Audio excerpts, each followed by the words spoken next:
మనకి రీసెంట్గా world test championship వచ్చినప్పటి నుంచి కూడా టెస్ట్ క్రికెట్కి ఆదరణ ఎక్కువ పెరిగింది కదా. అయితే మరి ఈ టెస్ట్ క్రికెట్లో అత్యధిక వికెట్లు తీసిన టాప్ 10 స్పిన్నర్స్ లిస్ట్ మీకు తెలుసా? సో ఒకవేళ తెలియకపోతే సో దాని గురించి ఈ వీడియోలో మాట్లాడదాం. సో జాగ్రత్తగా వినండి.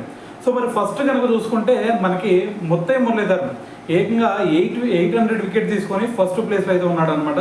సో దాని తర్వాత సెకండ్ ప్లేస్లో వచ్చేసరికి షేన్ వార్న్, అతను టెస్ట్ క్రికెట్లో ఏకంగా 708 వికెట్ తీసుకున్నాడు.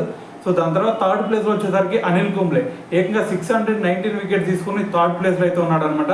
ఫోర్త్ ప్లేస్లో వచ్చేసరికి నాథన్ లైన్ 553 వికెట్స్. దాని తర్వాత అశ్విన్ వచ్చేసరికి 537 వికెట్స్ తీసుకున్నాడు. దాని తర్వాత ప్లేస్లో వచ్చేసరికి రంగనా హెరాత్ మొత్తం కూడా 433 వికెట్స్ తీసుకున్నాడు అనమాట. ఇతను శ్రీలంక బౌలర్ అనమాట. అయితే దాని తర్వాత వచ్చేసరికి హర్భజన్ సింగ్ ఇప్పటి వరకు 417 వికెట్స్ తీసుకున్నాడు.